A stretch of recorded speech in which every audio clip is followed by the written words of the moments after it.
তুমি বলেছিলে সমুদ্রে যাবে। আমি বুঝেছিলাম পাশাপাশি হাত ধরে হাঁটতে চাইছো।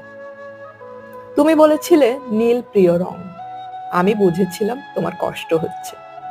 তুমি বলেছিলে অঙ্ক তোমার ভালো লাগে না।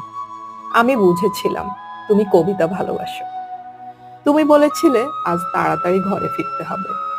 তুমি বলেছিলে এই হুটহাট দেখা করা, অসময়ে ফোন করা আর তোমার ভালো লাগছে না। আমি বুঝে গিয়েছিলাম বিচ্ছেদ চাইছো। তারপর অলিখিত স্বাক্ষরে তুমি যখন ইনভিজিবল কোর্টে আমার বিরুদ্ধে বিচ্ছেদের মামলা ঠুকে দিলে, আমি বুঝেছিলাম তুমি মুক্তি চাও। এরপর সব বুঝে যখন আমি দার্শনিক, সব মিটিয়ে তুমি যখন অন্য ঘরের শোপিস, একদিন আমাদের দেখা হলো তখন। তুমি জিজ্ঞেস করেছিলে কেমন আছো। আমি বুঝে গিয়েছিলাম তুমি ভালো নেই।